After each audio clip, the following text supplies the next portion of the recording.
Good evening, and thanks for being here, or for watching.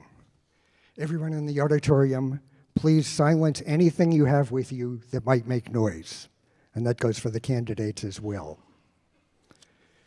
Welcome to tonight's forum, sponsored by the Democratic Town Committees of Marblehead, Nahant, and Swampscott. This year we have a rare open seat for Congress in the 6th District, and we want to make sure we choose the best Democrat to represent us in Washington. I'm Jim Peterson, co-vice chair of the Swampscott Democratic Town Committee, and I'll be the moderator tonight. I know you want to hear from the candidates, but first I need to acknowledge all the people that put this together, and I'll do that now rather than taking away from the grand finale, which will be the candidates' final statements. We've been planning this since last fall. The planning committee is Marblehead Democratic Committee Chair Ann Gugino-Kerrigan, Nahant Democratic Committee Chair Jim Walsh, Bob Baker, Steve Hunt, Steve Iannacone, and myself. Any of you who are here right now, please stand up.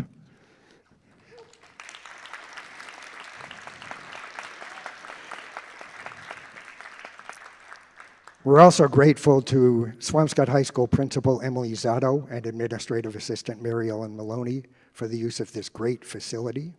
And we have participation from three local media organizations, the Lynn Daily Item, Marblehead Current, and Swampscott Tides. In the room tonight, we're extremely fortunate to have technical support from Joe Dulett, the cable TV coordinator, and Ethan Runstatler, assistant coordinator for the town of Swampscott, and the Swampscott High School student crew, David and Steve. And of course, we have all 6 Democratic candidates with us tonight. Thanks to everyone in the audience for being here and for being educated voters. We're trying to give the candidates as much time as we can squeeze in tonight's program, so I ask you all to stay quiet so we don't take time away from the candidates, with 2 exceptions. There will be 2 chances to express your appreciation through applause. Here's your first chance. Please give a warm Tri-Town Democratic welcome to your next congressperson, who is seated at the table to my left.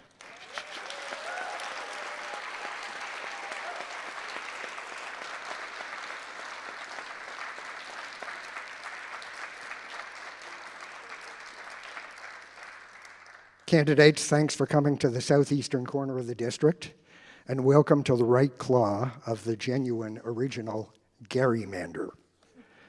And I have to say that way for the people from Marblehead. We know it's not a gerrymander.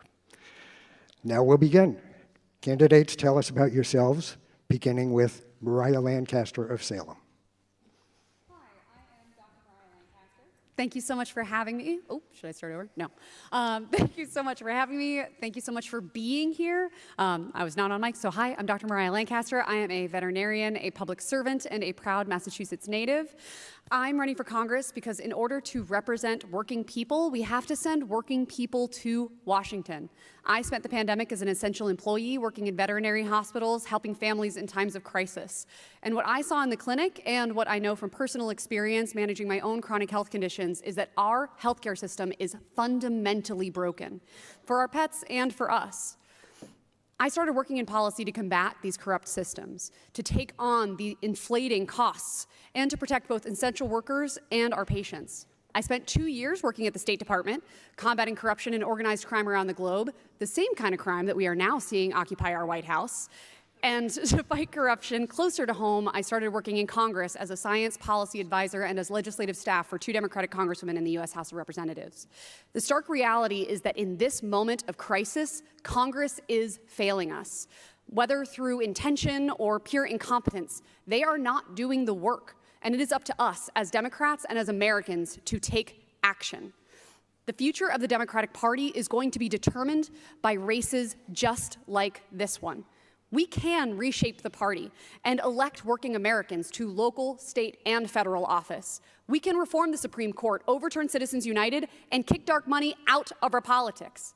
By doing so, we will actually have a chance to enact true progressive change, universal health care, equitable access to childcare and education, an energy revolution that is cleaner, cheaper, doesn't fuel conflict overseas, and protects our environment for generations to come. We have the power to change our political systems, but to do so, we must all take immediate, concrete action together to beat back this wave of fascism and remind the country that Massachusetts knows how to revolutionize a nation. So thank you so much for having me. I'm so excited to answer all of your questions. And if there's a question that you don't get answered, come up and talk to me after. I'd love to answer it. Thank you, Mariah. Next, Trom Wynn of Andover. Hi, everyone. I'm Trom Wynn. I'm just so excited to be here. Thank you so much for bringing us all together for this opportunity. I'm running for Congress because I believe that government should be working for people, everyday people, and not just a powerful few. And I know you all feel that same way, and that's why you're here this evening. And I've lived both sides of government. I've seen what it's like when government has failed us, but also what's possible when it actually delivers for us. And that's because my story didn't begin here. It began under an authoritarian regime. My family had come here from Vietnam as political refugees. My dad had served with the Americans during the Vietnam War and was a political prisoner for 8 years. We came right here to Massachusetts, to Lawrence, with literally $100 to our name. I saw how much they struggled to provide for us, to pay rent. We stood in line for the food pantry line when they ran out of money. But it's because of investments from communities, from people like yourselves that got me to where I am today, and that's why I believe that government should be for the people. And this is why I prioritize economic justice on how can we work together to make sure that every single person has the opportunity to thrive.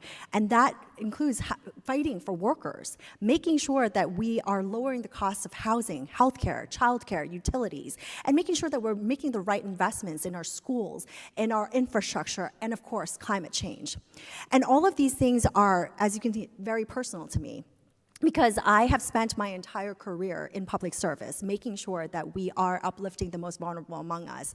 And that is so necessary right now when we're seeing such attacks on every single person out there, from the LGBTQ community to immigration. This is outrageous that we're seeing people getting grabbed off the streets by the rogue agency, ICE. We need to reimagine an entire new system. But also, none of this would matter if we don't have our democracy. And as someone who came from the other side of the world to this country for democracy and freedom, you can bet that I will fight with everything that I have to preserve that here so that we can keep free and fair elections. Thank you, Trom. Next, Bethany Andrews-Beck of Middleton. Thank you very much. My name is Bethany Andrews-Beck, and I think AI should work for all of us. I'm a software engineer. I've spent 20 years building software that works for ordinary people, and I would love to do the same for the government. We can have good things. We can have Medicare for all. We can have homes people can afford. We can have a foreign policy that builds peace instead of war and genocide. But there's an issue making all of those worse, and it's AI. Insurance providers use it to deny our care.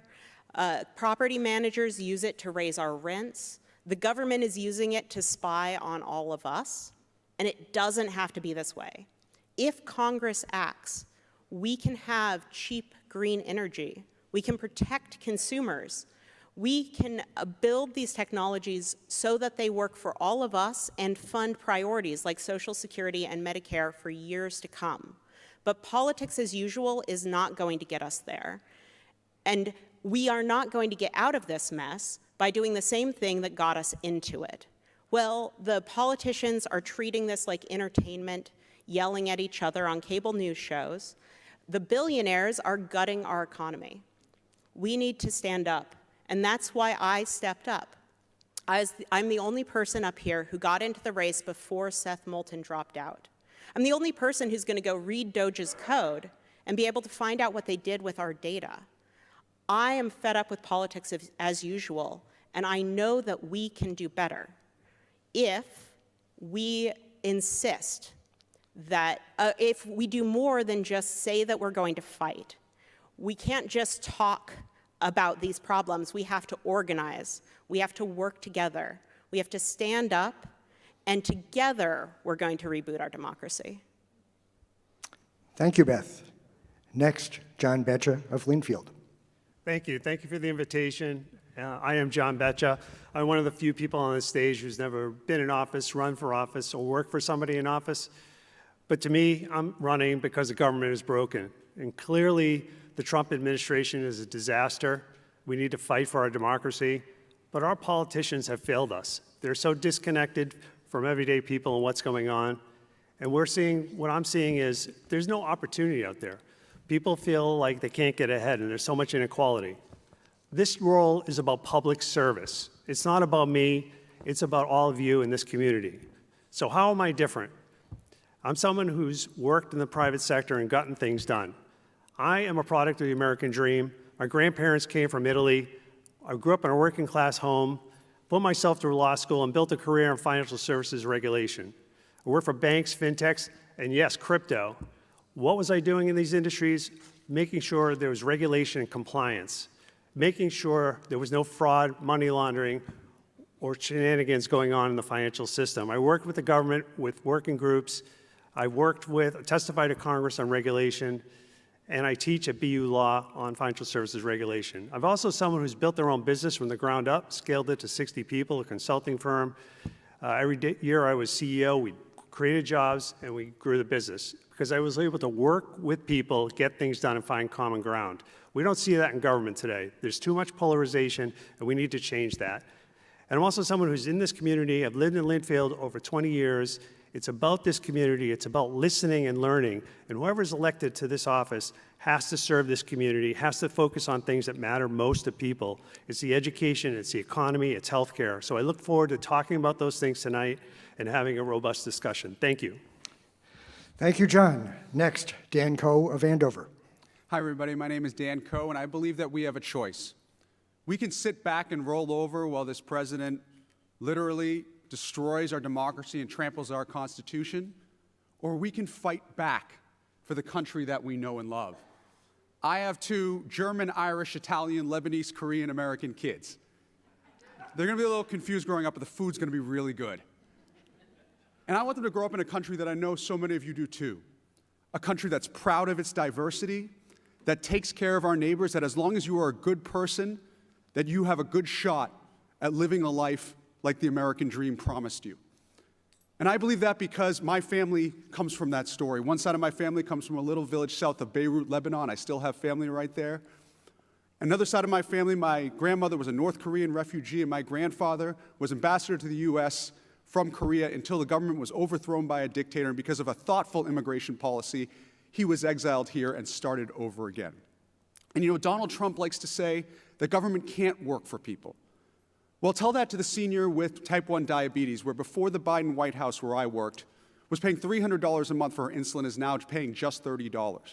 I'm also honored that President Biden, Vice President Harris, and Secretary Buttigieg have all endorsed our campaign. Tell that to people in Boston, where I was Chief of Staff to Mayor Walsh, because we brought unions to the table with businesses, because when unions do well, so do businesses. And tell that to the people of Andover, Massachusetts. Hopefully one day my grandkids will see a town on a healthy financial path because of the work that we did on the Select Board.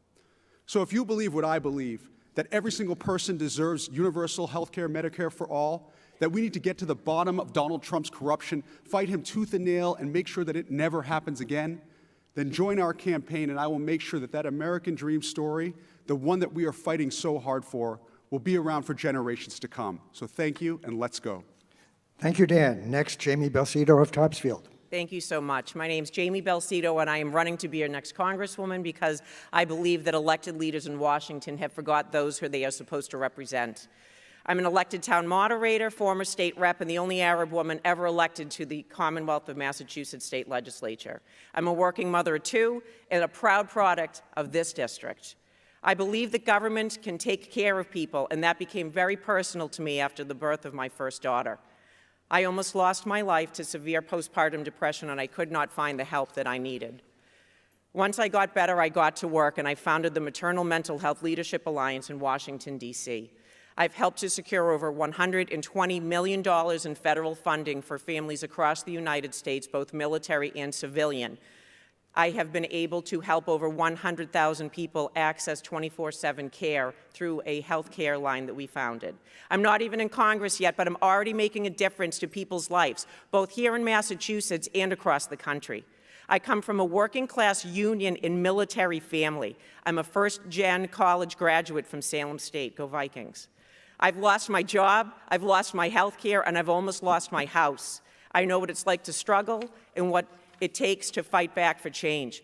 I flipped a seat in the State House that hadn't been held by a Democrat since 1858, and I've openly supported the audit of the state legislature.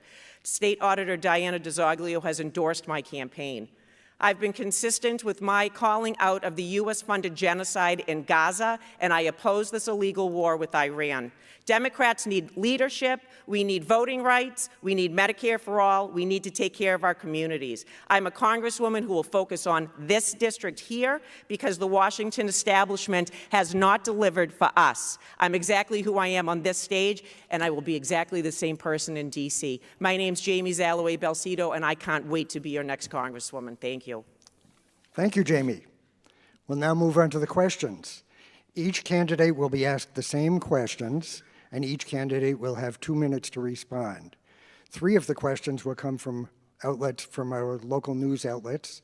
The other 3, or maybe 4, will be based on questions that were submitted, that were solicited from the audience, not the audience here, before the debate.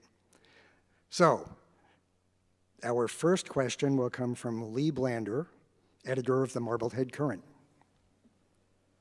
Good evening, all. Voters in this, I love that we have the prompter up here. This is great. Voters in this district know Seth Moulton well. He's been in Congress for 12 years. What do you think Moulton could have done better? And what do you think that he did right that you would emulate? Trump. Thank you so much for the question. I have been the state representative for the last 8 years and have had the pleasure of working with Congressman Moulton in his capacity as my congressperson. And I have to say that we have leaned on him for many issues that we cannot work on at the state level, including many immigration issues that we've been able to refer over to his office. And I have to commend the people on his staff who have just been very responsive and been able to help us with our constituents. What I would like to do differently is to be very visible in the community. I've lived here, I've worked here, I've continued to be here, and what you would hear from the people in my community, in my current district, is that I'm everywhere. And I think it's very important for people to see their elected official, getting to know them, meeting them where they're at, and really reaching out beyond the election year, and to be very present and communicative, because it's important for people to not only understand what government is, how government could work for them, but also how government works so that they could go in and really make a difference. And one of the key things is to communicate with local electeds to make sure that they understand what grants are available, what programs are available there, what projects do we have in the local communities that a congressperson can help and support. That's why I've been so successful as a state legislator, bringing back over $500 million to the 4 communities that I represent, because we have that open communication so that I understand where the needs are and how to work with the local communities and people to address those needs in a way that is not only effective but also in a collaborative way. And I look forward to getting to know these communities, getting to know local electeds, and also supporting your own priorities and making you feel like government can work for you. Thank you. Thank you, Trump. John. So I have a lot of respect for Congressman Moulton, and I think he's done a lot of things well. Certainly, him being a veteran and his work with veterans is really meaningful, and I would want to continue that as a congressman. He's also, his fight against Trump in this administration, very vocal about that, and I think it's something we need to be doing on a daily basis, fighting for this democracy. Obviously, we're facing senseless wars, we're facing ICE running around as a rogue agency, and we're facing an economy that just never gets better. But I'm also running because I'm an outsider. You know, I'm a father, I'm a business person. I think we need to rethink government. We need to reform government. Everything from our campaign finances, our term limits, our insider trading that needs to be banned. And we also need people with the courage and conviction to do what's right, to not always vote with party leadership, to be able to do what's best for this community, not just for themselves. And so we need new leadership in D.C. We need people who are going to focus on the things that matter most to everybody when they wake up in the morning. And it's the economy, it's education, it's healthcare. I am listening. I'm out there meeting in the community, and the way I would govern is, right now I'm doing a bunch of policy roundtables around issues around climate, small business, food insecurity. And what I would like to do is form task force, form a line of communication with our leaders, not just our elected officials, certainly work with them, but also with the people on the ground, the nonprofits that are doing amazing work that we're not helping, that need the funding from the federal government. And so part of this job is going to be two things. One is pushing back on the funding that's been cut already, especially to a blue state, and then refocusing on these areas that matter most, prioritizing people here on the ground in the district. Thank you, John. Mariah. Whew, this question is always tough because I know that there are people in the room that may not be huge Seth fans, and I know that there are people in the room that might be the biggest Seth fan in the world. And so it's always that piece of you got to walk the line a little bit, be diplomatic as a former State Department official. But what I will say is that what I hear, first and foremost, out of everybody's mouth when you ask, what did you like most about Seth Moulton as your representative, is, as Trom said, constituent services. What I also know is that a lot of that credit actually goes to our former compatriot and my friend, Rick Jacobs, for his role as district director and then later chief of staff. And so I think part of what I think Moulton did very well was staffing incredibly well. I think he chose his people very wisely and really put a team around him that could do good work. In terms of what I think he could have done better, what I would do differently, I think I am very focused on the U.S. House of Representatives and nowhere else. I really am in love with it as a body, especially being a former House staffer. I actually had the choice when I got my fellowship in Congress to choose to work in the Senate versus the House, and I chose the House partially because my background is in emergency medicine. I like a fast pace. The Senate is slow and deliberative, and it's deep dives on one issue, and the House is scrappy. It is fast moving, and you got to be light on your feet. You got to be reactive, and so it is a natural fit for me. But also, quite fundamentally, I think it is the closest that the people get to their government. And I think one thing that is very important when you think about who you choose to be your next representative, you want somebody who both loves to work that way, but also is going to be available to you, is not just going to show up in places, but is going to welcome you into their office, is going to make sure that they are hearing you every single day and being a strong, vigilant advocate for you to Congress, because that's the job. Thank you, Mariah. Jamie. Thank you. I ran against Seth Moulton in 2020, so I think that speaks a lot to my problems with him at that point, and that was, we had a representative who had not even lived here, and then opened up a P.O. box and then ran for office, and I found that, myself being from here, that wasn't the representation I was looking for. I also was concerned that he was running for president and was not in the district because he was out raising money for his PAC, of which I will say has been able to elect Democratic leaders to our party. I also had a problem with the billionaire APAC, super PAC money that he was taking.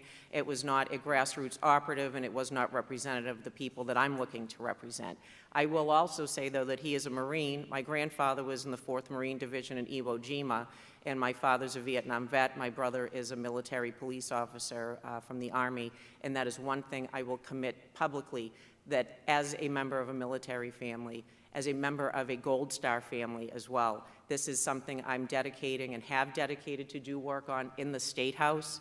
My national nonprofit actually put together a mental health program for those who serve and spouses of that are pregnant and then are deployed or have to move, because incidences of suicide for new moms in the military is at 38% right now. We are not taking care of mothers.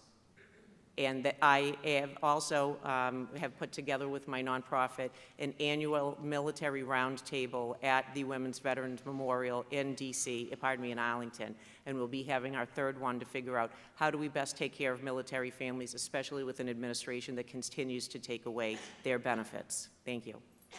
Thank you, Jamie. Bethany. Yeah, like many people, I admire his staff and constituent services and his support of service members. I've managed support specialist groups And I know how important it is to get those things right when people rely on you.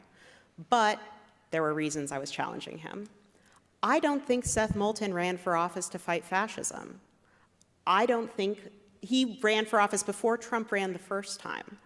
And I don't think he rose to meet the moment. He often seemed to be following polls rather than standing for something. And I've put my positions out there. You can read them on my website. You can ask me questions about them. You know where I stand. He also was very remote. He was focused entirely fairly on foreign policy, but that meant that he wasn't focused on what was going on in the district. When we were facing MAGA candidates in Middleton and reached out, he wasn't interested in helping build movements and organize movements across the North Shore. It was about his political career as a politician, not about how do we all accomplish better outcomes together. And so I want to be standing up not just for one campaign, but building a progressive movement across the North Shore. I've endorsed Connor Murray, who is running in Andover, North Andover area. I am out supporting local candidates and supporting what needs to happen here for all of us together to build a better future. Thank you, Bethany. Next, Dan. I think this time calls for somebody who understands the gravity of our moment. We have a president who may not even allow midterms to happen if we don't have a plan to fight back against him, let alone us winning back the House. We need someone right now with the experience at all levels of government to, on day one, be able to fight this president at every turn and talk about what we are going to deliver for the Democratic Party in terms of child care, health care, housing, gas prices, ending illegal wars, and we'll never, ever let this president off the hook. We can do all of these things while standing up for the principles of the Democratic Party. I think the number one principle is taking care of and protecting our most vulnerable. So I will tell anyone here, if you're scared about what this administration is doing, if you're worried about if our next representative is going to protect the most vulnerable communities, to the LGBT community, to trans kids out there, I will be a fighter for you. I will protect you. And for all of those people who say kitchen table issues shouldn't be about that, well, for people here who love people, trans kids, or people who are feeling racism or oppression under this president, that is the biggest kitchen table issue for you. And so all these people saying that we should abandon social issues, that we shouldn't protect our most vulnerable, that's not the kind of member of Congress I believe we need. We need to be fighting back at this president at every single turn. I have the experience and the passion to do it, and I humbly ask for your support in that endeavor. Thank you. Thank you, Dan, and thank you, Lee, from the Marblehead Current. Thank you. Next question. One candidate has already dropped out of this race, citing difficulty raising money. Locally and across the country, some candidates are refusing donations from particular organizations or interest groups. Will your campaign refuse donations from any specific interests, organizations, or groups? And will you release copies of your personal income tax returns, even if you're under audit? Jamie. Jim, I am so sorry. Can you say the last part? Will you release copies of your personal income tax returns, even if you are under audit? Oh my God, now I get the joke. Yeah, totally. And I've been on record, as I said, supporting that. So here's the thing. I'll show you my tax returns and you'll cry because I'm broke. But that's all right, because my kids don't know that we're broke, and so I must be doing a good job. I mean, I am the one who did the People's Pledge, right? I mean, you've got candidates up here that are taking money from Anthropic, Palantir, Epstein people, like you name it. And it is what it is. It is what it is. Because here's the thing. Our seats are for sale. I'm not taking that money. I'm not doing super PACs. I'm not doing everyone's making calls down to Lockheed Martin and everything, and they're getting that money. I'm not doing APAC. I want to represent you. And so grassroots, here's the thing that's happened. When I ran 6 years ago, it's because it was broken. It's more broken now to the point that I can receive a $7,000 campaign donation. It used to be, I think it was 5 when I ran 6 years ago. It's going to get to the point with AI money and big tech money and Anthropic money and, you know, that thing that we don't see that's videotaping all of us in the back up there. I'm joking. I don't know if it is, but it probably is.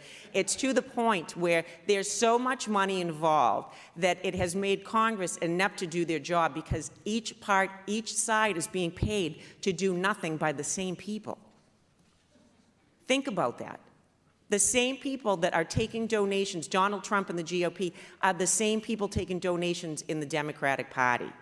It is establishment, friends. We don't have time for establishment. If we went Bernie Sanders, we wouldn't be dealing with this right now, my personal thoughts. I am the one who has said, I'm not taking APAC money. I'm not taking this outside influence because this district is not going to be bought and paid for from outside influences. I am from here. I am fiercely going to fight for our district, and I know how to do that. Thank you. Trump. I just want to be clear that we need to take money out of politics. If we really want to truly represent the people need to have a say in this, and which is exactly why we're running into this problem now, where we have too many elected officials going into public service, not for the public service, but to enrich themselves, right? So a couple of things. People have asked, what are some of the main things that I want to do when I get into Congress? I want to end stock trading in Congress, because at the end of the day, you should not be going to public service to make money. You should be serving the people, which is why I'm so proud that over 83% of my donations come from within Massachusetts and almost 30% are from within this district, because I want to be responsive to the people. I don't want to be to have to answer to special interests because they're pouring millions and millions of dollars into this race.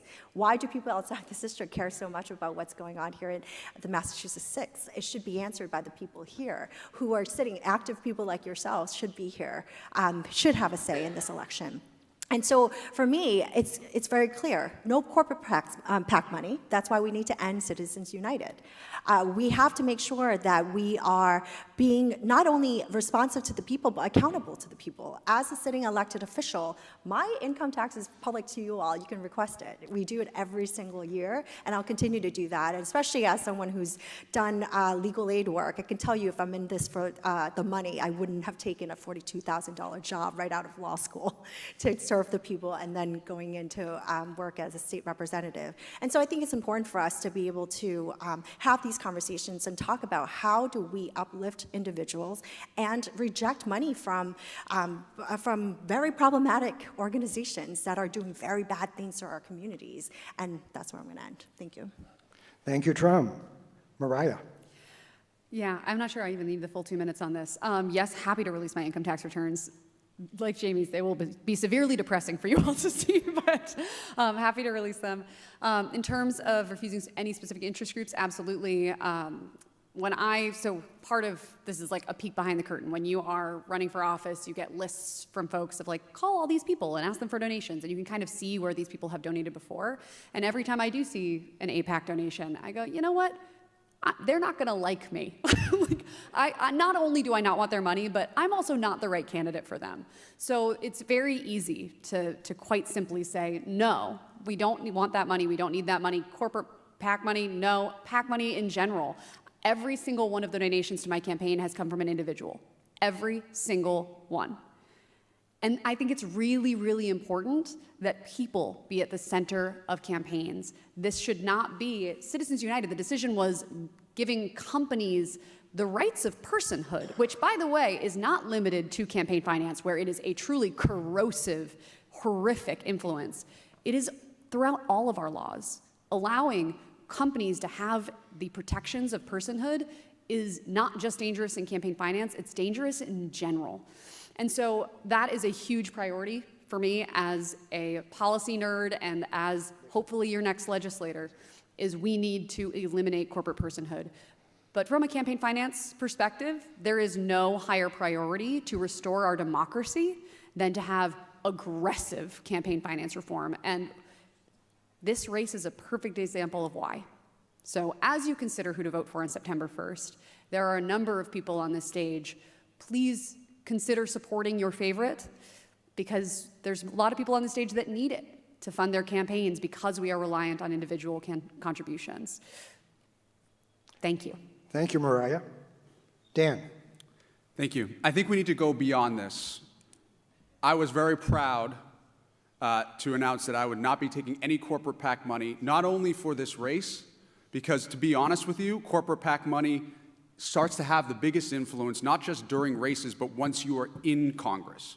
So I have taken a pledge not to take corporate money in the primary, in the general, and if I am fortunate enough to be elected to Congress. That is where this system continues to be worsened, because the corporate influencers will go to members of Congress and exchange for influence will give them money directly, not from an individual, but from a company. That is wrong. It should never be allowed. And until that system is fixed by law, I will not do it as a matter of principle. We also need to go beyond that. We need to ban stock trading with individuals. When I worked in the White House, I sold all of my stocks. I did that before I came there. I went to the Department of Labor. I didn't have to do it, but I thought it was the right thing to do, to sell all of my stocks and put them in mutual funds. And I also think that we need publicly financed elections, because I think publicly financed elections would help remove a lot of the influence of money in politics that we're seeing right now. And finally, to empower people even more, we need to have ranked choice voting. We had a ballot measure a few years ago in Massachusetts that unfortunately failed, but we need to do everything we can to allow as much people influence in our politics and choosing our elected officials and not special interests. Will you release your tax returns? Yes. Okay, thank you, Dan. John. So I agree, we need aggressive campaign finance reform, and the system is broken. We need to overturn Citizens United. I am not taking PAC money, it's very public. I'm putting in a lot of my own funds in this campaign. I'm betting on myself that I can do good and help people. But money doesn't buy you an election. It gets you access, it delivers a message. We have 6 good candidates at this table, and the voters will ultimately decide who's the best candidate. The problem with the money in this campaign, and there's a lot of money, is those accepting money from third parties, and Washington insiders today, they answer to these donors.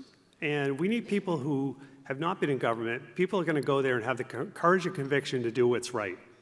We need more transparency in government, and we need accountability.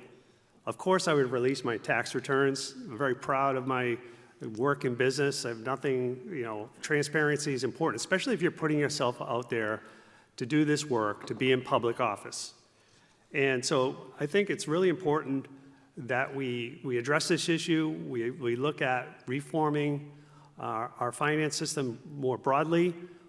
I agree that we have to look at accountability. People in office shouldn't be incentivized to stay there forever, should be incentivized to profit from it personally with insider trading and things like that. And again, the reason why I'm running is our system is broken. And good people, we have 6 people here, but there's a lot of people that maybe want to run.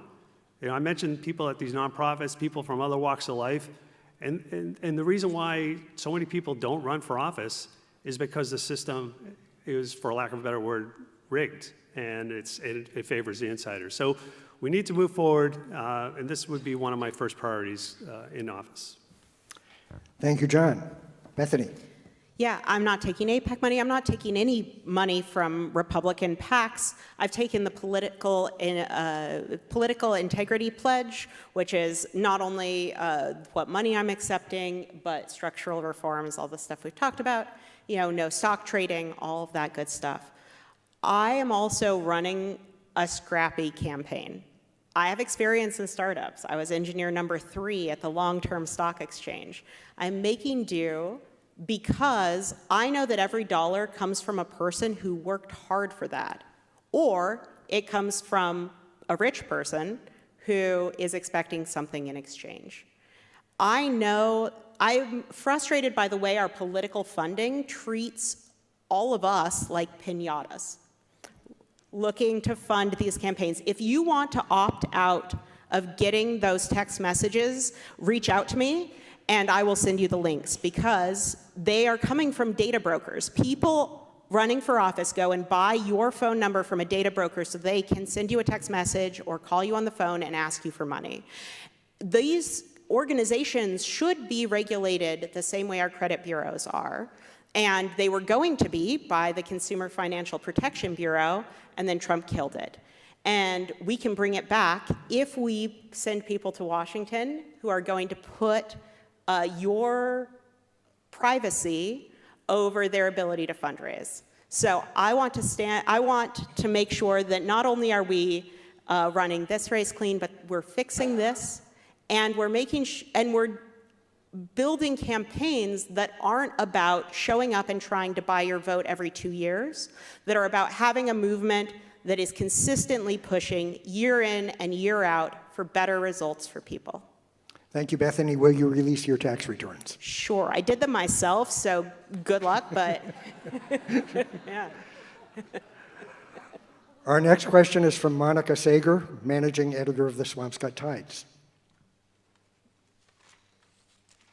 Hi, everybody. Thank you. Many of the priorities discussed, public health, housing, infrastructure, depend on local implementation. Towns like Swampscott and Nahant currently lack key staff, including public health nurses and, in some cases, full-time assessors.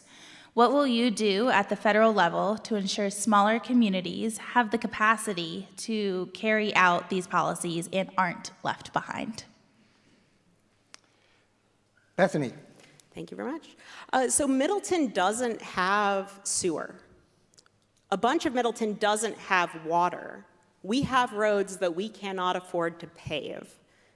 And those priorities it's trickling down, right? The federal government sets big things. It's a lot easier to apply for big federal programs if you're a big city and you have the staff to do the grant applications. Even for state funding, making sure that small communities can access these grants requires having the administrators of the grants thinking about who these audiences are. And it's one of the ways I think that software can help government if we build software that works well for all of us, is we can build things that make it as easy to apply for these programs as it is to apply for a credit card, that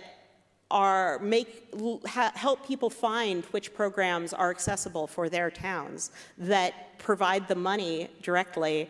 Right now, of course, towns are having to have the resources to sue the Trump administration if they are going to get the funds they've been promised. We need a government that is reliable, that is trustworthy, and that is accessible. And that requires having a government that can build software. So I want to restore the U.S. digital services that build software inside of the government incrementally instead of with giant contracts set up front. And we can make these programs accessible to everybody in America. Thank you, Bethany. Jamie. Thank you. I really appreciate this question, as I am the outgoing town moderator of Topsfield, teeny town, and we have a lot of work that we have to do around PFAS in our water supply, and we've had to do this twice now, and we do not have a commercial base. So I was thinking back to programs that we saw be released during COVID, during a global public health crisis, right, where everyone needed money, and the government actually stepped up to the plate and funded public health. And now they've pulled it all back. The bipartisan infrastructure law was great, and the president, scrapped a lot of that money back. So we need to advocate to put those monies back in. The IRA was also another great one that they pulled money back that was going to the states, right? So it's going Fed. I'll pick up your question. It's going Fed to the state to the local, right? So we did a Prop 2.5 override the other night for, drumroll please, our schools, and another drumroll, health insurance coverage for our town employees, because it went up 46%, okay? What we need to be doing is healthcare reform at the federal government. We need to be putting money into our education system so that towns like Swampscott and Topsfield aren't paying for these things on the property tax owner, okay? because it's the government's job to be taking care of these programs. We need to have a partnership with our state partners as well. Like when I see that there's something going on at the Fed that's going to affect us, I immediately call up my state partners, and I would get the same calls from the congressman's office and the senator's office when I was in the State House, right? It's this local, state, Fed, state, local. And so really being able to bring community and have those voices to then go and say, we need this. You need a very strong advocate that understands those relationships, and I'm here for that, and I thank you for raising the question. Thank you, Jamie. Mariah. Whew. As the public health professional in this race, public health especially is near and dear to me, but it is just one piece of the many pieces of infrastructure, whether we're talking about local, state, that needs deeper investments. And Jamie's got it exactly right, that this is a federal mandate, and it is something that I saw both as a federal worker in the executive branch and also saw from within Congress, the level of unfunded federal mandates that exist and the way that communities are left behind.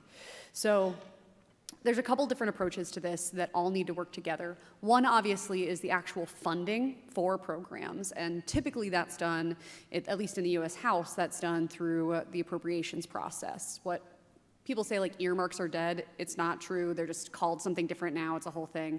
But within all of that, I have seen firsthand how that process works and how essentially you are most successful when you work with like districts. So if I walk in there on day one as a freshman representative and say, give me everything for my community, that's great. You're not going to get it. But what you need to do is you need to network with other members of the House, and you need to all start advocating for each other's projects as well. And so collaboration and community building amongst the representatives is a really big way to actually bring the priorities that you need for your district home. And so being a good team player and, you know, playing nice in the sandbox, for lack of a better term, is the way that you get successful funding for those programs. The other piece that I think is really important, you specifically mentioned nurses. The Trump's big ugly bill, whatever we want to call it, garbage bill from last year, made nurses not be viewed as professionals. And so undoing a lot of the restrictions on our workforce pipeline that were put into place in this administration, all of that needs to be stripped back. We need to be investing in the education of our workforce. So it's not just a matter of funding those positions, it's a matter of filling those positions. Thank you, Mariah. Dan. I believe we need a member of Congress who understands intimately how to deliver for this district and understand how Trump's policies can and will continue to hurt all of us and how to reverse them. My two roles in the White House were first working with the cabinets to get the most out of the cabinets to deliver for constituents like the bipartisan infrastructure law, and second, to work with mayors and governors and city councilors and select board members like I was all across this country to deliver every single day. And I think we need to realize just how severe Donald Trump's proposals are that are hurting our communities. He's proposing cutting affordable housing budgets that fund things like vouchers, that fund things like public parks by 40%. He's proposing cutting, and he already has, eliminated ACA subsidies that are driving up prices for 18 million people across this country, not to mention people on private insurance.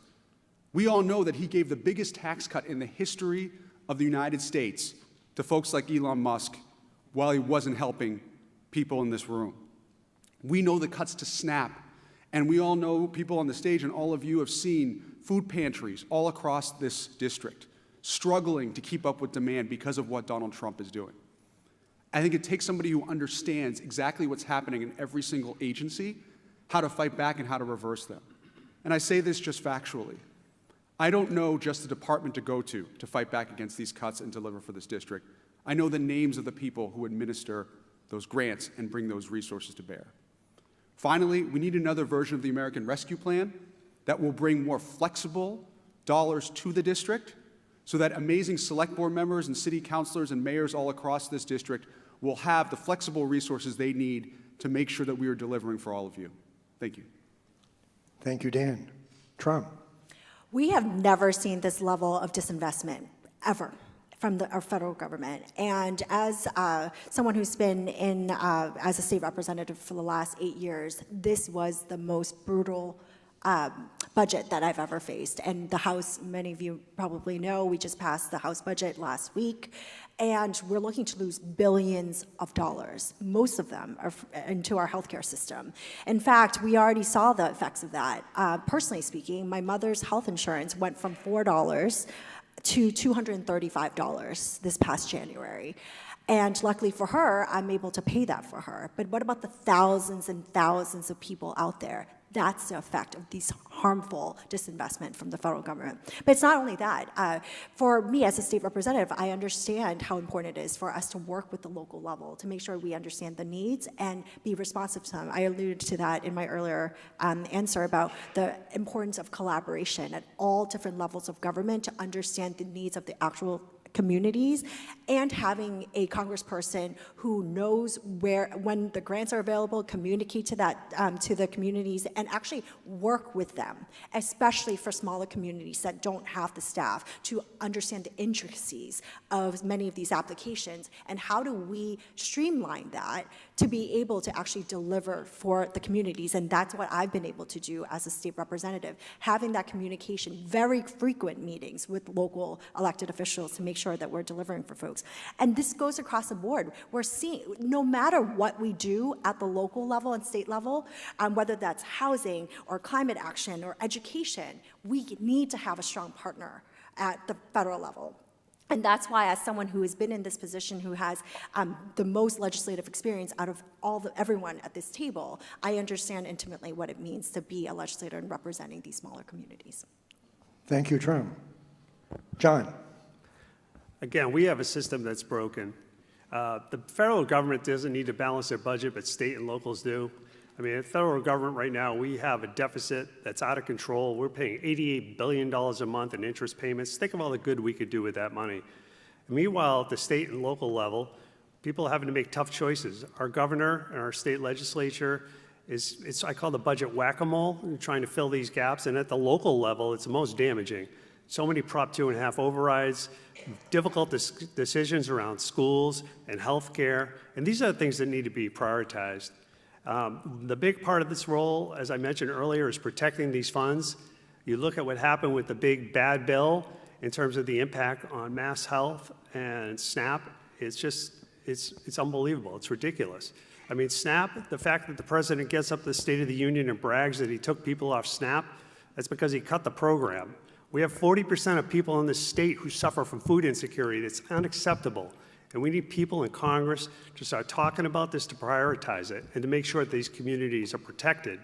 So again, it's about doing the right thing. It's about having that courage and conviction to get there and to look at what the budget is and how it works. And we need reform across the board. Things like tax reform, which is very important. You know, the government has to be funded somewhere. We have to look at making sure the rich and corporations are paying their fair share. It's not about just tax increases. It's also about reducing the loopholes and we're making sure that people aren't going offshore or falling through the cracks.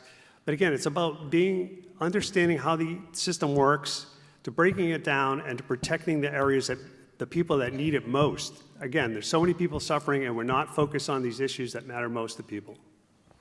Thank you, John, and thank you, Monica and the Swampscott Tides. Next, if you are elected to Congress, what in your personal background and experience will allow you to hit the ground running? John. Yeah, a couple things. I think we talked a lot about having a business background, but I think it does apply here.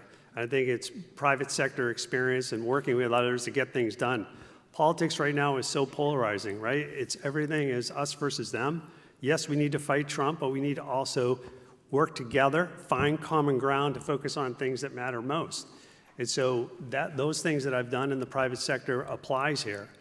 Also, having people like myself who believe in public service, who believe in serving the community matters most. Again, it's not about personal ambition, it's about doing what's right. And it's about listening and being out in the community.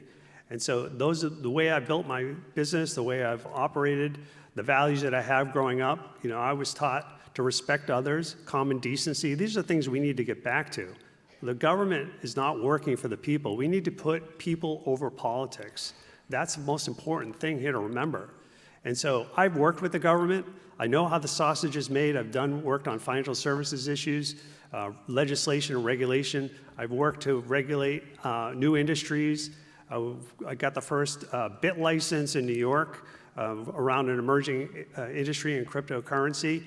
And you know, you want these things. You want to make sure that there's protections. It's going to be the same with AI. When we look at the benefits are there, but there's a lot of risks. And we need people who can understand it, number one, and understand how to regulate it. Because if we don't, there's going to be a lot of unintended consequences. So we need people who are mature, who have that sense of understanding, who have done it before, and have worked with all different types of people from all different sides of the aisle to get things done. And that's what it's about. It's about doing, not talking. Thank you, John. Jamie. Sure. Thank you for the question. I'm remiss to say this because I'm going to age myself out, but I'm bringing almost 30 years of experience to this job.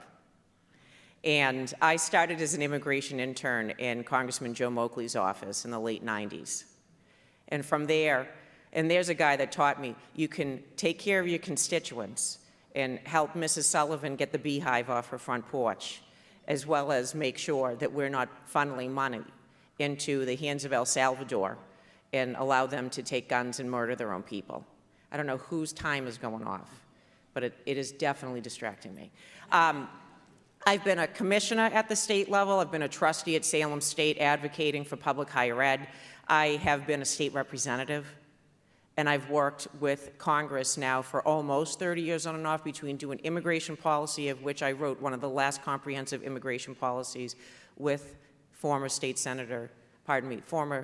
federal Senator Ted Kennedy, all the way up to I'm currently working on appropriations right now through my nonprofit because, again, this administration wants to defund anything and everything that has to do with women, babies, children, mental health, education, health care, you name it. So I'm down there. Now I wear sneakers. I don't wear heels anymore, friends, okay?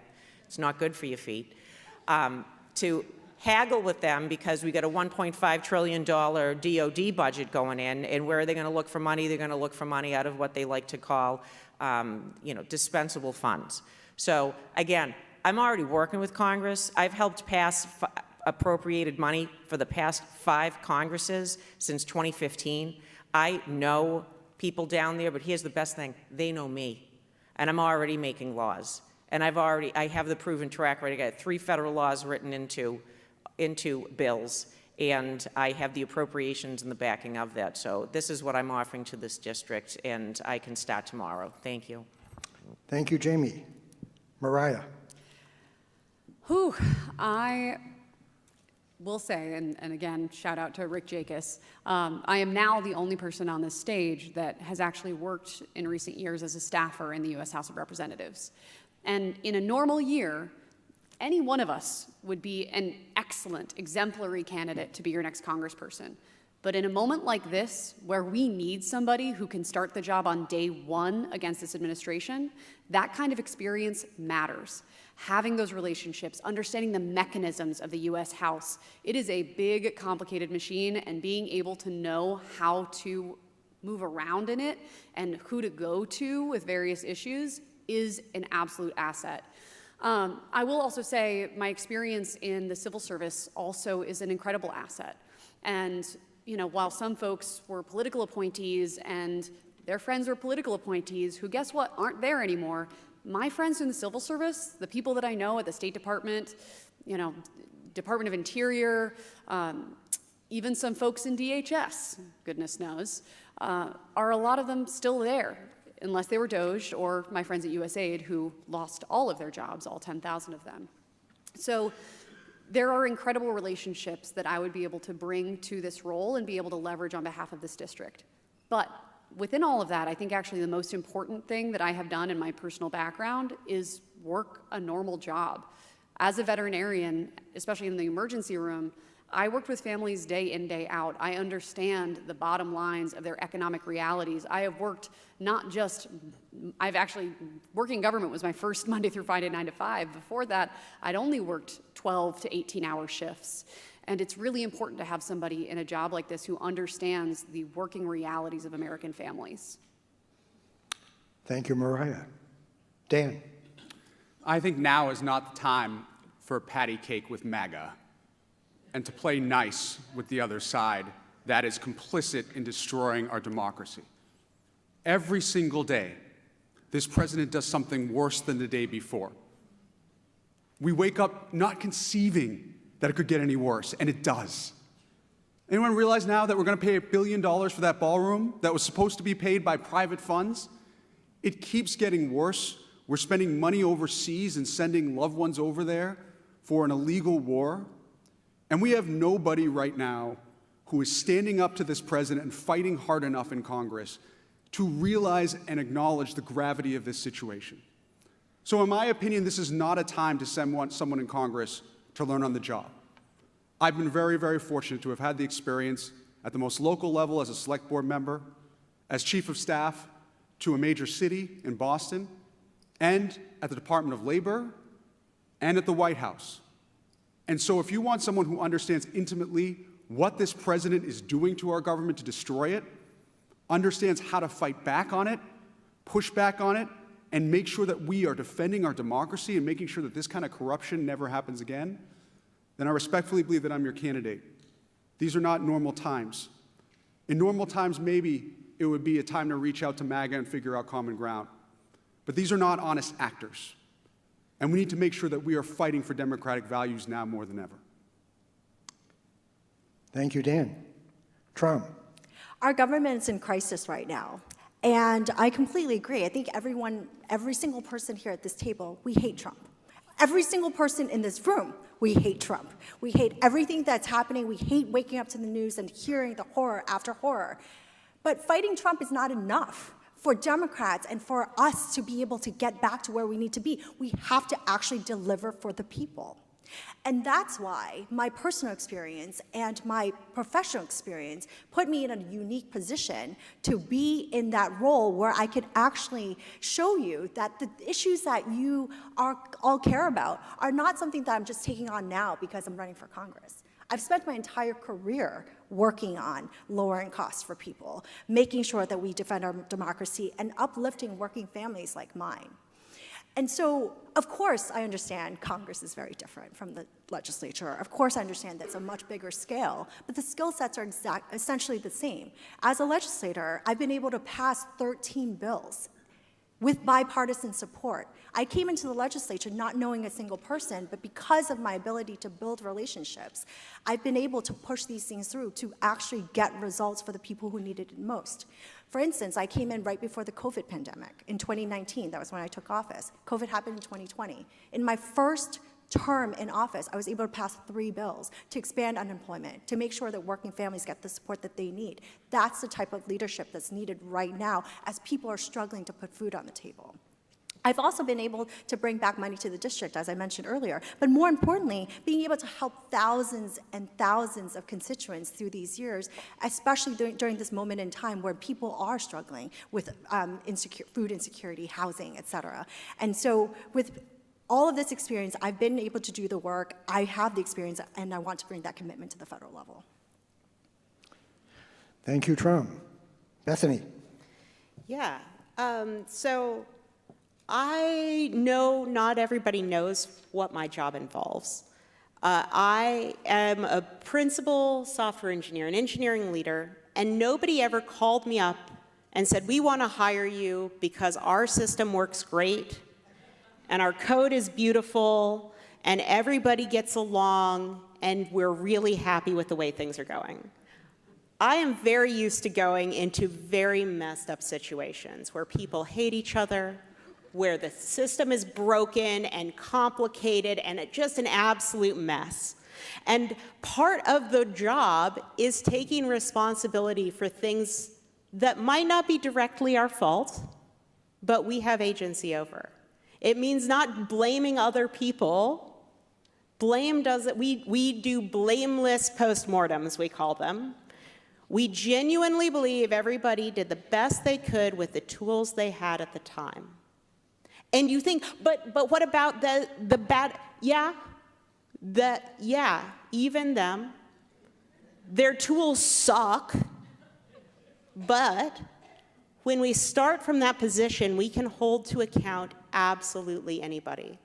I have brought executives from the top of company in to explain to all of us why they broke the software that people depend on and what they're going to do differently next time. And I'm good at this job, not because that's what I've done my entire life. I started with a theater degree from Smith College. And I waited tables, and I got food stamps and free care, and I worked my way into this profession, and it's what made me good at that job, and is what will let me do more in Washington. Thank you. Thank you, Bethany. Our next question is from Sophia Harris, Editorial Director of Essex Media Group, representing the Lynn Daily Item and the Marblehead, Linfield, and Peabody weekly newspapers. Good evening. Many are concerned that Congress's impact is shrinking. What will you do to make your voice, as well as the voices of your constituents, heard in Washington? Dan. I think that the legislature needs to do its job, its constitutional job, to be the co-equal branch of government that will check this president for 2 years and hopefully only 2 years, because I believe he will run for re-election again, and we need to make sure that doesn't happen. So first, we need to make sure that when we win back the House, we are holding every single person accountable who has bent the knee to this president. We will have subpoena power to do that. That just doesn't mean just cabinet members. It means every single CEO who has promised something to this president, funded his vanity tours, and making sure that we are holding it to account. It means having an aggressive plan to vote for as Democrats. A plan for affordable health care. I believe that to be Medicare for all. I also believe that we need to make sure that we are reversing the cuts that are harming our most vulnerable, like when it comes to Medicaid and Medicare, like when it comes to housing, like when it comes to all of the other things like the tax cuts that we're seeing that's a giveaway to the rich. We have to be aggressive in what we stand for.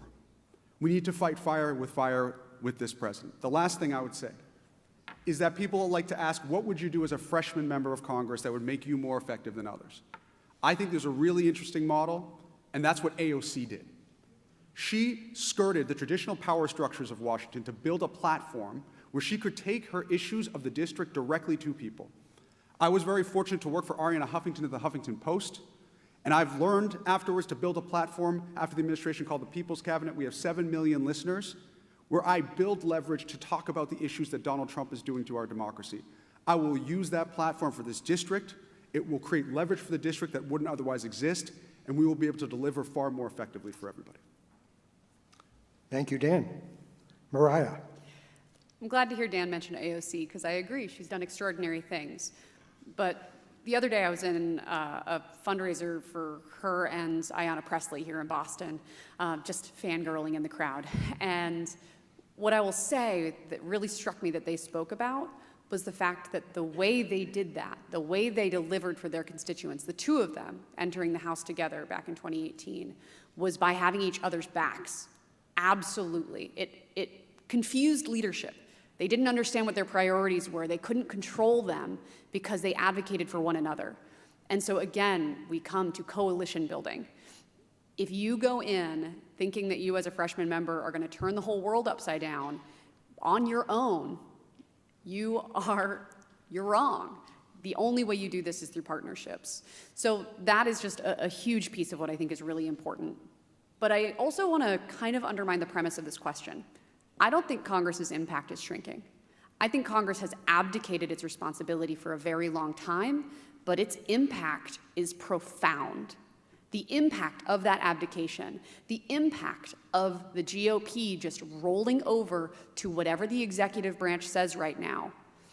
Congress has the power of the purse. Every dollar administered by this administration is supposed to be authorized and given permission by Congress to be spent. And Congress is responsible for holding the executive to account, and they are not doing it. That is not shrinking impact. That is profound, constitution-shredding impact. So the way that we combat that is by reclaiming the power of Congress. And we talk a lot about flipping the House. I'm really focused on not just how we flip the House, but how we hold the House. How we make sure that we don't end up in this space again in 6 or 8 years. And that means being really aggressive and working really closely with all sorts of Democrats to Thank you, maintain a Mariah. majority. Trump. So again, our government's in crisis, and we can't be playing by the old playbook. So a couple of things I want to note. Number one, we do need to hold Trump accountable, and we do need to hold Republicans accountable, but we also have to hold Democrats accountable as well. Not all Democrats are the same. So when we have certain votes, and you see Democrats voting with the Republicans, I say flipping the seats, and flipping many of these seats is not enough, right? So we need leaders to go in there to lead with moral clarity, to actually get better outcomes for people. People don't want better messaging. They want results. They want to feel like government is working for them again. And that's how I want to bring the people's voices to Congress and to the federal government overall. Because I do agree with Dr. Lancaster that Congress is abdicating their responsibilities. We can withhold funds for Trump's priorities. We can investigate the corruption. We can impeach him and his lackeys. And we should be using every single tool in the toolbox to hold him and his posse accountable. But that's not happening right now because we don't have the courage. There are certain people in there who are not following, who are essentially following the same old, expecting a different result. That's why when going across the district, we're hearing that people want public servants, champions of the people who are willing to put themselves out there, and even going against DC insiders, because I think that's what got us here. So how do we do that? How do we not only build a durable majority, but also talk about the things that would actually matter to people on the ground, focusing on affordability, defending our democracy without apology, and actually working with the people so that they feel empowered, so that we can have long-lasting change. Thank you, Trump. Bethany. So the Supreme Court just restored Jim Crow. And Congress has done nothing. And we had an opportunity to do something and stop this before it started, and we wrote a book report, and that was it. We need to be creative. We can't just do the same thing we did and expect different results. So for the Supreme Court, this bad boy can fit so many justices in it. It's going to be great. But we also need to limit its jurisdiction. This is power that the Congress has in the Constitution, and we can say we are passing campaign finance laws, and they're constitutional. Boom. We haven't used the tools of power that we have, and then there are people who don't want to. There are people who actively support all of what is going on. And we will organize against them with the movement that isn't just in this district. We had 18 No Kings protests in this district, along with the entire rest of the country, standing up together and expecting better, demanding better, and enforcing the rules, because as we've all seen, the rules only exist when we enforce them. So it's not just one person, it's that all of our voices together are louder, are unavoidable, they cannot ignore us, and we can restore the rule of law to America. Thank you, Bethany. Jamie. I'm going to kind of go back to the grassroots part of this question here, okay? And I do agree. I actually will have to say I don't believe that Congress's impact is shrinking. I actually think that it's just done such a job on the everyday person. It's actually permeating all of our lives because they aren't doing their job. We are here for a Democratic forum, so I'm going to speak to the Democratic Party first and foremost and then get back to the grassroots. We need new Democratic leadership. And we need to all be towing a line of change and then stop talking about it Stop patting each other on each other's backs. Stop raising the same money from the same bazillionaires, and actually do something. I want a plan. I want a 3 to 5 point plan that leadership's going to do. Like, we're actually going to codify Roe. We're going to, we're going to take care of campaign finance. People, and as well, and impeach and call and do all of the things, do all the hard things. The GOP's fallen in line behind their leadership. We need to actually have a vision and a plan. Now, for my own self, how do you make your voice? You stay in the district. You live in the district.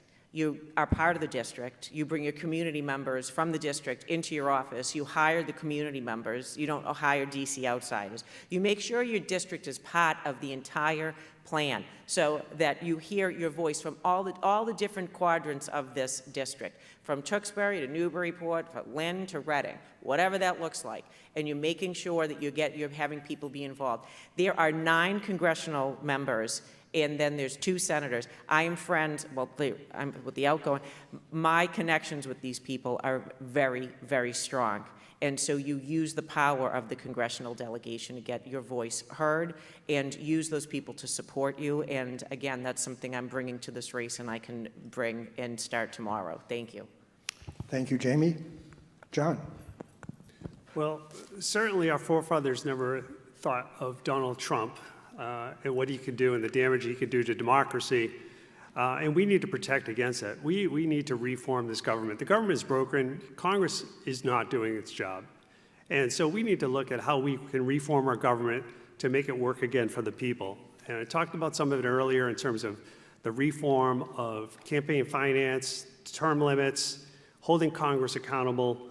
But we also need to look at ways to make sure, we're 3 branches of government, but we can't have courts that are politicized. We need to look at our Supreme Court and balance that out and perhaps have term limits and other requirements. We need to also make sure that we're protecting the most vulnerable people in this country and their rights, which is not happening under this administration. And it takes people to step up and to fight for that. Obviously, what we're seeing with ICE and immigrants is unconscionable. What we're seeing, the attacks on LGBTQ community, women's rights. We're not protecting those people who need it most. And it's incumbent upon whoever's elected here to be the fighter. As Democrats, we always have been the party of the people. And we need to make sure that we're going to win this election, and that will be a start in terms of giving Congress the authority that it needs once again. But once we do, we need to refocus. We need to go back and look at what happened here, look at how we can reform our government and make it better. And also, the other way that you can provide voices to the people is listening to the people and actually being on the ground. And Congress, again, people go to DC, they're so disconnected from what's going on. And so it's important. I will be here talking to people, listening, having policy roundtables, town halls. That's the way you do it. That's the way you govern. Understand, listen, and then bring that to DC and fight like heck for it.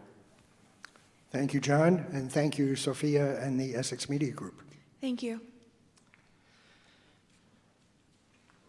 Next question. After the brutal attack by Hamas in October 2023, a difficult issue for many Democrats is balancing support for Israel with support for the later actions taken by the Netanyahu government. Do you believe the U.S. should continue that support of the Netanyahu government at the current level, or what should change? I think it's me, right? John. Yeah, so I think obviously our foreign policy is totally warped under this president, number one. We've gone away from any type of diplomacy. We've alienated our allies, and we act without congressional action, and all those things need to be fixed immediately.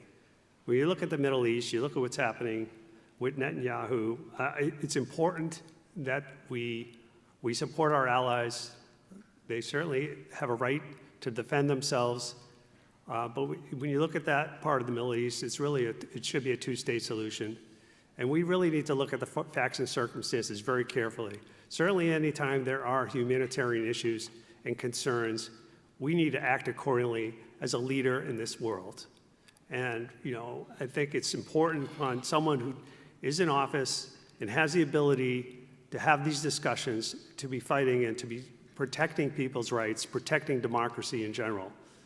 And so whether it is Israel, whether it's any other country in the Middle East, whether it's the Ukraine, we need to protect democracy. We need to be working and be leaders again on the global stage. And we're not doing this under this administration. It's very, very concerning. I think it's important for us to once again work together and to really take every situation is different, whether it's a situation of aid, it's a situation of weapons, or providing help to our friends and our allies. It's a big responsibility, and we need to do so in a way and really look at our actions of others, and what is happening on the world stage. And so those are things that are very important to me. It's going to be a very important issue going forward. We'll certainly have more conflicts. I mean, Trump's ended so many wars, according to him. So we have to be very much up to speed and ahead on these issues. Thank you, John. Bethany. Yeah, if your friend is drunk, you don't buy them a Ferrari. You take away their keys. There is no excuse for genocide. And B'Tselem has said genocidal acts have taken place in Gaza. We have to acknowledge what has actually happened and the role that our technology has played in that. AI has been picking targets out of a hat, at which point drones carry bombs into apartment buildings and explode. We are seeing now the devastation in Lebanon, the war in Iran. I protested the war in Iraq and the war in Afghanistan back when George W. Bush was the one starting these wars. This isn't a Trump problem. This is an America problem. We need foreign policy that creates peace, that invests in peace and justice. Democracy is democracy for everybody. It's democracy when everybody gets a vote. And that is what America should expect of our allies, is that they don't drag us into wars that we cannot win, that are going to cost us $1.5 trillion to drive our gas prices up.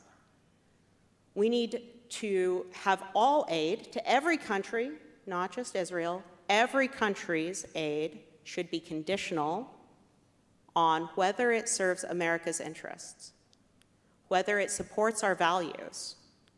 And I do not believe, despite some of our history, I do not believe that America's values are genocide. I do not believe that America's values are conquest. I believe that we can invest in peace. Thank you, Bethany. Mariah. This is not hypothetical. This is not about whether American foreign aid should be conditioned. There are federal laws on the books that I abided by as a grant officer representative at the State Department that require that every dollar of American foreign aid be double, triple checked by the embassy, that it is not going to anyone that has violated human rights. I was administering law enforcement trainings to combat environmental crime, and I managed $20 million a year, and we were running people's names through the embassy, making sure that no one had a history of violating human rights. And now we are bankrolling a supposed ally in a completely unjustified genocide. We have seen a horrible attack that occurred on October 7th. Just like we saw a horrible attack occur here on our soil on 9/11. That would never have justified the United States committing genocide. And it does not justify the violence that we're seeing in the Middle East now. I also fundamentally believe that we need to evaluate how we're spending our foreign aid when an ally is picking fights with their neighbors and providing free education and free health care to their citizens that we don't have for ourselves here. So all of these tax dollars that came from our paychecks need to be invested in the American people, not spent picking unjustified fights abroad. Thank you, Mariah. Dan. This is very personal for me as an Arab American and a Lebanese American who I was recently talking to some of my family over there who wake up every day wondering if it's their last day. And I know Jamie is also Syrian American. We both have family still over there. So it's horrifying every day, the severity of the loss of innocent life in Gaza, the fear that people feel about the uncertainty of what's happening there. And let me be very clear. It will be a very happy day in the Middle East when Bibi Netanyahu is no longer in power. Straight up. It is horrifying what is happening over there. And so we need to do everything we can to make sure that we are providing aid to the people of Gaza, unencumbered, that we are upholding our laws and enforcing our laws. And I just keep thinking about the people I talk to who I love, who don't know what the next day will bring. I also think it's important to point out one other thing. None of Bibi Netanyahu's actions are an excuse for anti-Semitism that we are seeing that grows in this country every single day. And I talk to people all across this district who are literally afraid to go out their door because of the threats that they are receiving. And when I worked in the White House, I worked on these issues. I worked on issues of anti-Arab sentiment, and I worked on issues of anti-Semitism. We need to stand with our Jewish American neighbors, we need to stand with our Arab American neighbors, and we need to make sure that we are holding people accountable. Thank you, Dan. Jamie. I will echo what my colleague from Andover has just said, as I do speak to my family that is still in Syria, who this country did not allow them to enter under the Obama administration because we did not allow Syrians to seek refuge here in this country. Christians are being persecuted every single day. We are bankrolling $38 million a day to Israel. And it has nothing to do, in my estimation, about religion. This is a colonialism situation that both Dan's family and my family had to leave the area and seek a new life here in the United States. The only difference now, the only difference between the early 1900s or 1947 or 1948 is that we are able to see it broadcast live on TV. And it's the exact reason why the Democratic Party lost the election in 2024. And I don't know, you gave some other preamble to the question, which I don't see on here, but I think we're conflating religion with a rogue guy who's as bad as Putin. And I don't want my GD tax money going to a government that's not mine, where I'm spending almost $40,000 a year out of pocket so that I can pay my premium on my health insurance. I want people to have housing. I want that money to go to education. I want that money to go to seniors. I want it to be taking care of my communities. So I could have just said no. Thank you, Jamie. Trom. So I come from a war-torn country, so I know the destruction and the trauma that comes from wars, right? And we need leaders right now who are honest about the scale of suffering. When we're seeing thousands and thousands of people, mostly civilians and children, starving, dead, that's morally unacceptable. And for me, I think that the focus should really be on finding solutions. And I believe in accountability. That's why I believe that we should never, ever send a blank check to anyone, even our own allies, because allies have to tell hard truths. And in this instance, I believe that Netanyahu should be tried as a war criminal for the things that he's done. And of course, we have to separate that out from the religion. I completely agree with that, which is why I've been the lead sponsor of the anti-hate bill in our state, partnering with our former Attorney General, now our Governor, and now currently with our AG, to make sure that we fight anti-Semitism, that we fight against any sort of discrimination for Muslim people, for any religion for that matter, because it's important for us to think about this in two very different ways. It's that we want to make sure that we are advocating for human rights, civil rights, and the safety of everyone.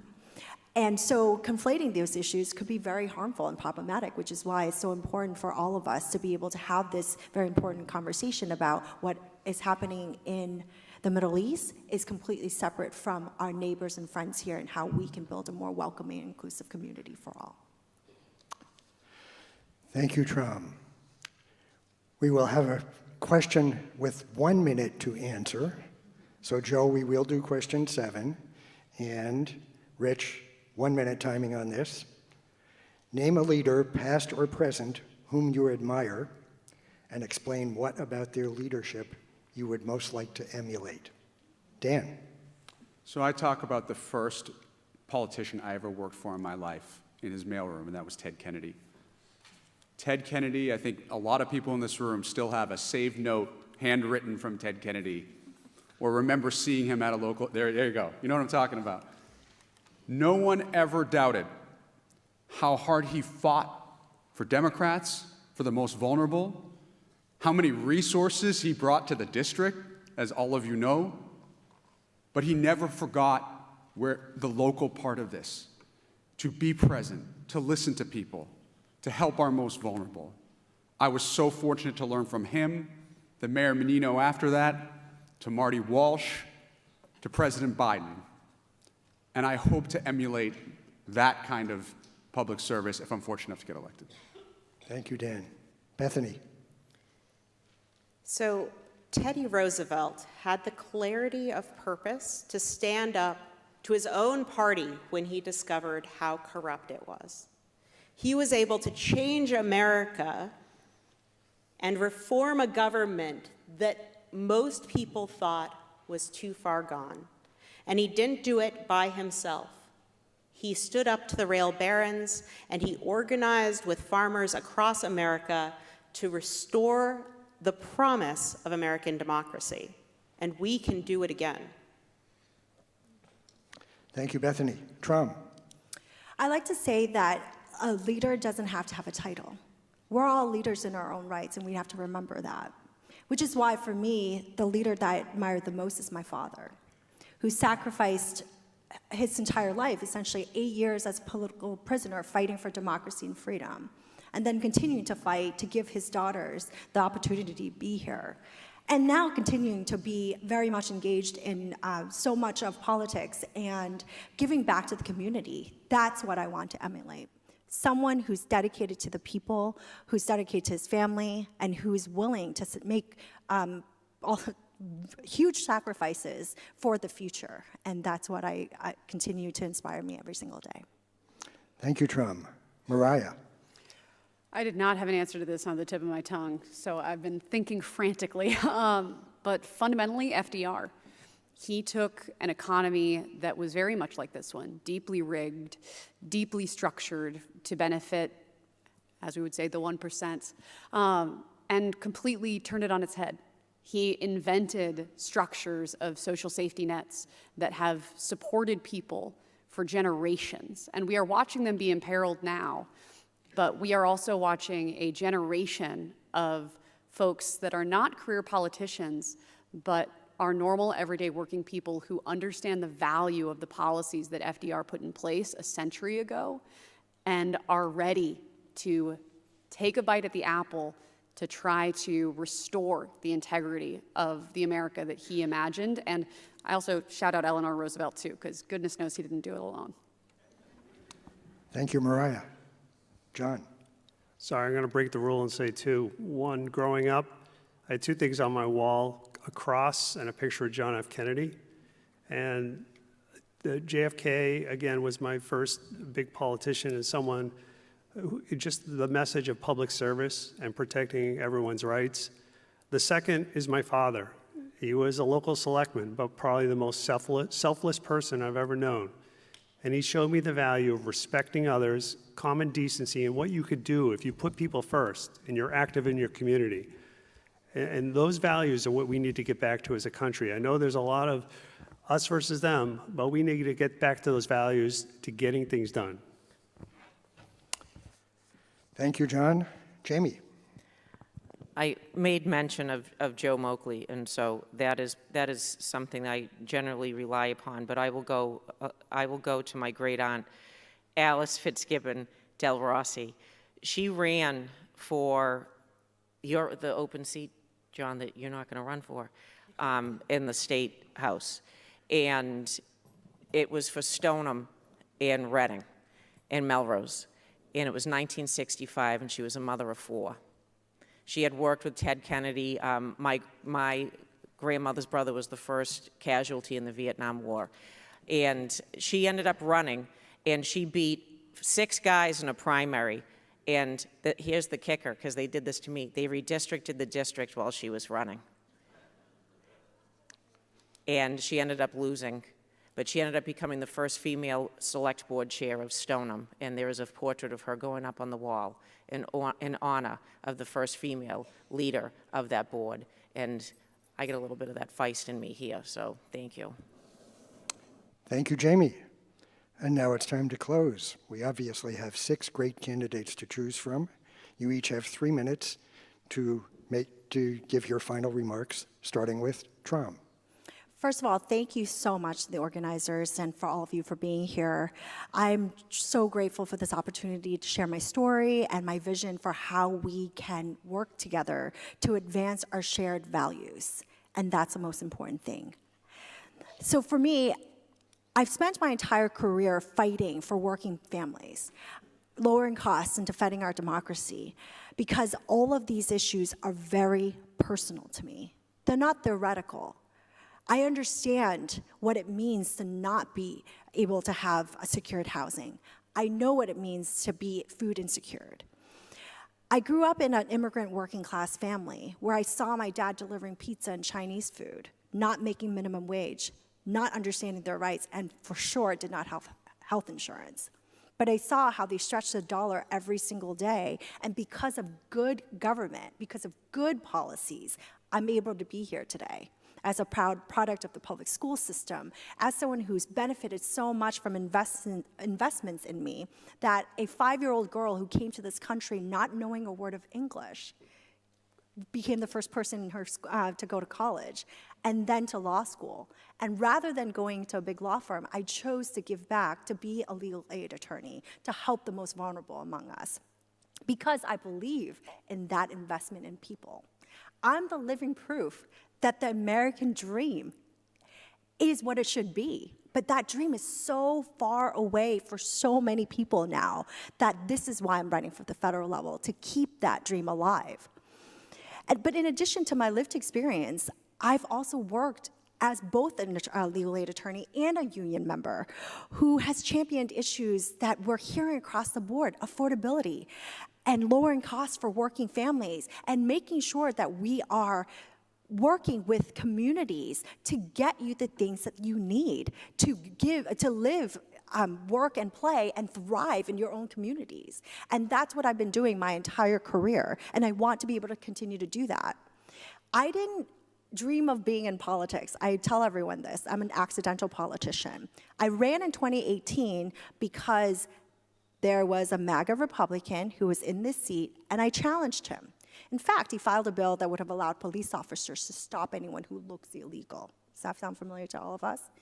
That's what's happening in our communities. There are people like that out there. And that's why I am running for Congress, to make a change, to make a difference, to bring a fresh voice and new perspective, but also to bring that very real, grounded experience to Congress. Because how can you make good laws if you actually don't know how it actually impacts people on the ground?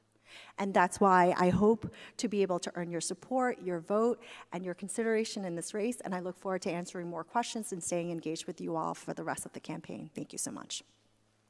Thank you, Trom. John. So this is probably the most important election of our lifetime. And we need to think very carefully about who we elect and who we send to Washington. I think this is a time we need real change. We need people. We can't just keep electing Washington insiders. We can't elect people who are going to go to DC and not serve people in this community. It's time to end the political games, and we ought to really start putting people first. And to me, part of this campaign, and what I've been focused on most is meeting people where they're at. I have my car, you'll see the signs on my car outside. You might remember John McCain's Straight Talk Express. I have the You Betcha Express running through towns, 39 cities and towns, listening to people, understanding what their needs are. And people are suffering. There's so much inequality, and we're not creating opportunity. You see the food pantries are overrun. You see people, immigrants in the cities are afraid to walk their kids to school. Young people are leaving the state because of the costs. This is not the state and the country that we want. I'm a father of two. I worry about my kids' future. And I think now is the time where we need to step up to protect democracy. That's why I'm in this race, as someone who's never run for office before. But this is the type of leadership and the change that we need. We need new ideas, and we need people who believe in public service. So I think my agenda is simple. It's to help people, to create opportunity and to help people, to give them the tools to achieve the American dream. And it starts with the economy. We've got to lower costs and create jobs. One of the first things I would work on is a Main Street revitalization bill, which would be increasing jobs, helping small business, giving them incentives and the support that they need, increasing workers' rights, raising the minimum wage, and helping bring in new industries into the state. I think we also need to look at our tax reform, as I mentioned earlier. We need to look at removing the cap on Social Security tax. And we need to take common sense approaches to things. There's no reason why we should have food insecurity in a state like Massachusetts or in a country in the United States of America. Second, we need to look at education from the ground up. We need to help people in terms of universal pre-K. The biggest cost for working families is that childcare. We need to look at expanding vocational schools. And then finally, we need to look at health care. It's a fundamental right. These are the things we need to focus on. We need to put people over politics. So if you want someone who, again, who's going to prioritize the right things, who has a track record of getting things done, who's worked with the government, I ask for your support, and I look forward to talking to each and every one of you during the course of this campaign. Thank you, John. Mariah. Thank you guys all so much for being here tonight. We were all joking that we may end up talking to an empty room tonight, so it really makes a huge difference that you're here. It also is the only way that we're going to find our way together through this enormous mess that we're in. This seat hasn't been open like this in about 30 years. So this really is a generational race, what you're seeing in front of you. And there's a lot of responsibility that comes with that, not just as candidates, but as voters. And part of, I think, what we don't talk enough about right now is that the Democratic Party must also be accountable for our own failures.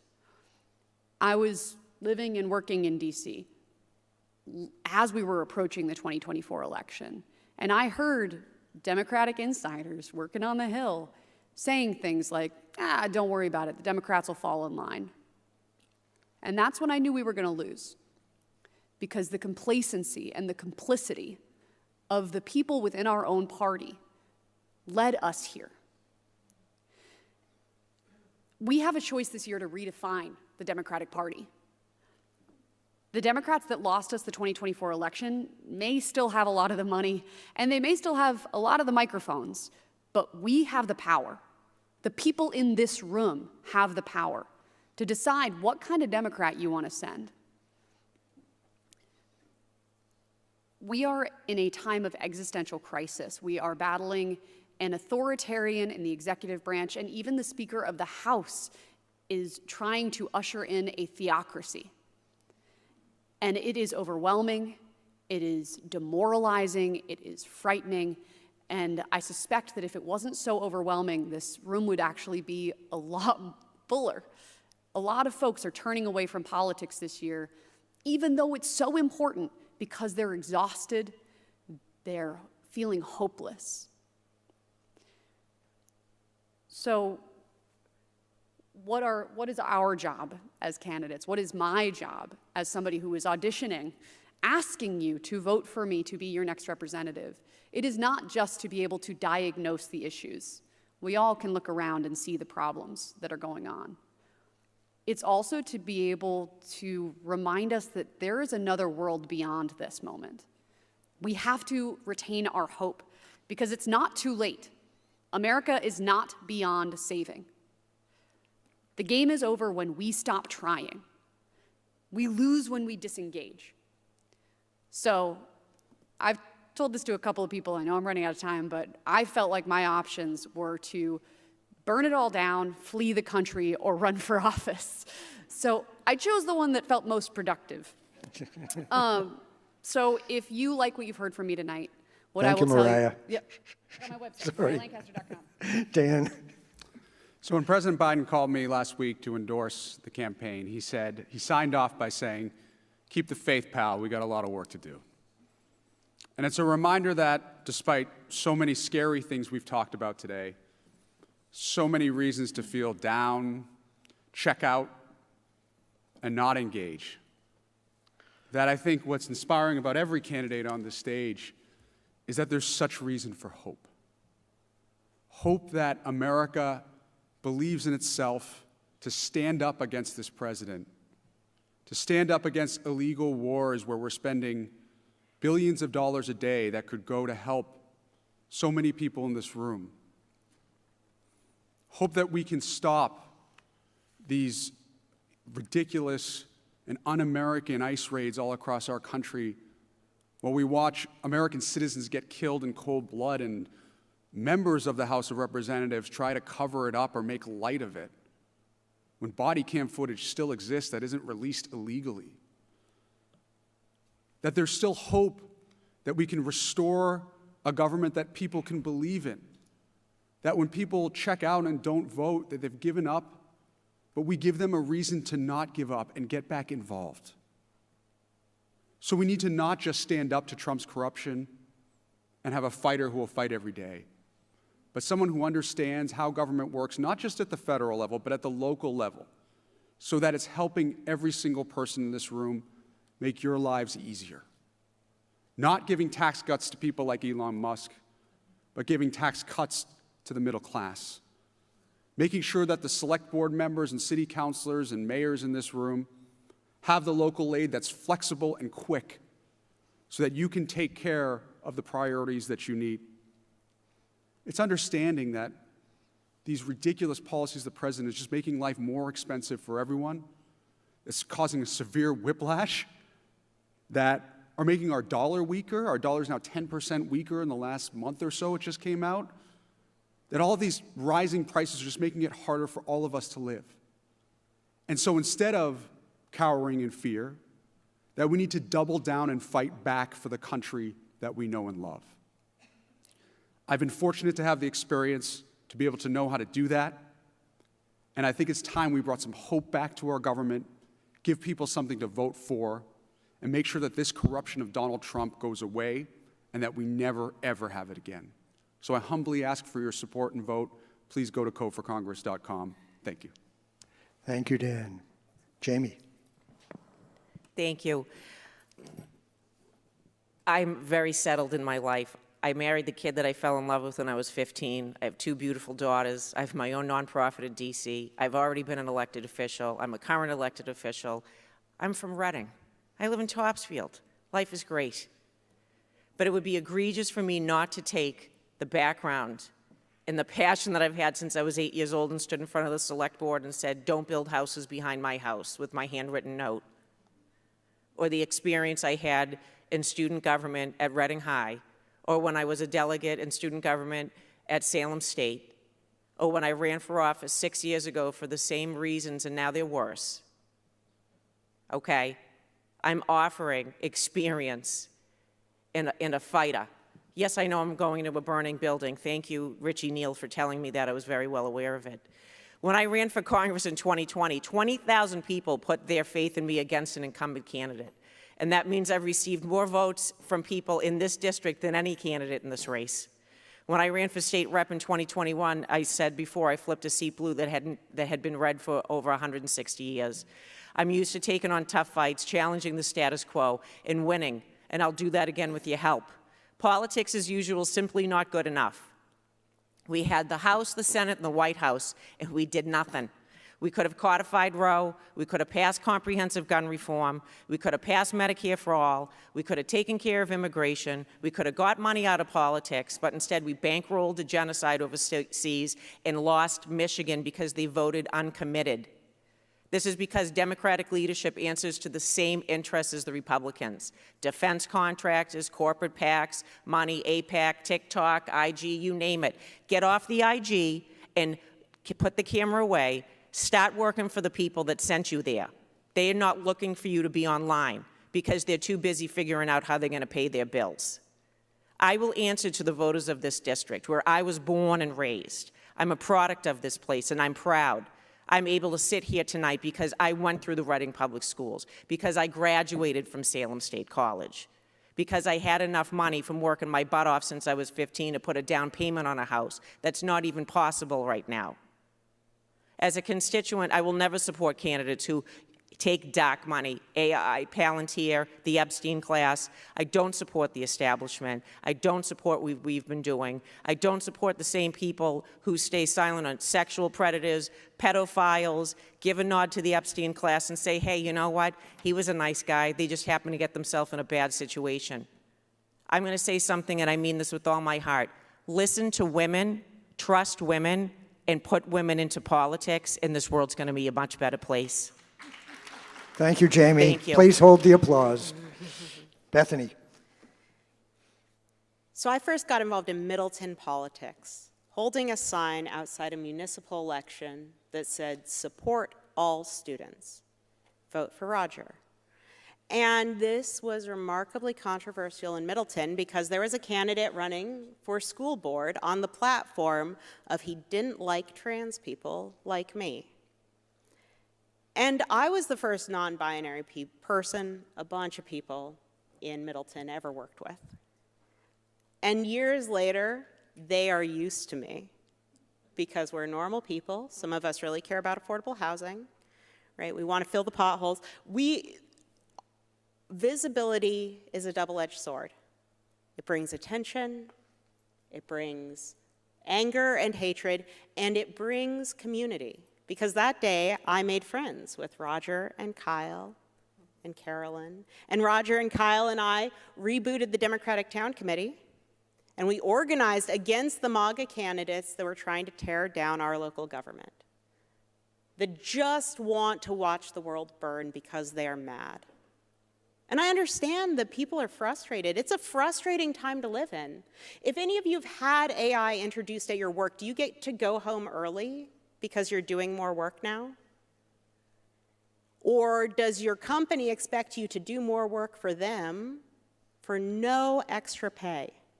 Indeed, they can fire a bunch of your coworkers, and now they can drive your pay down because you're working harder.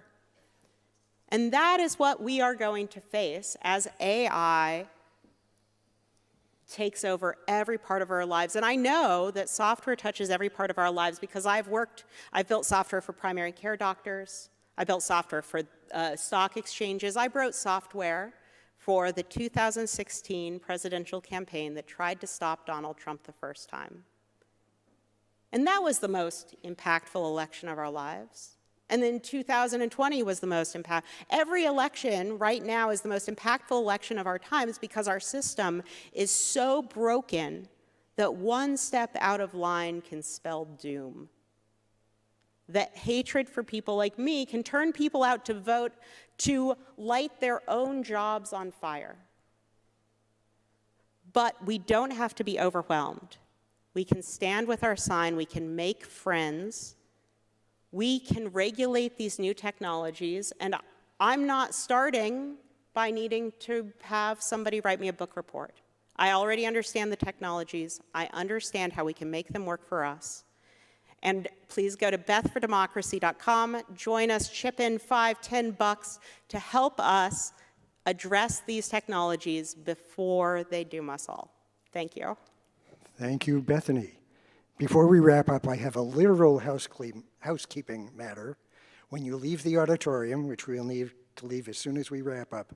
Please don't leave anything behind. We have to let the staff come in and clean up. So if you picked up some campaign literature on your way in, bring it home and study it, or at least recycle it. or give it back, yes, so they don't have to print more. On behalf of the Democratic Town Committees in Marblehead, Nahant, and Swampscott, thanks for coming, and let's give a big hand to all 6 candidates.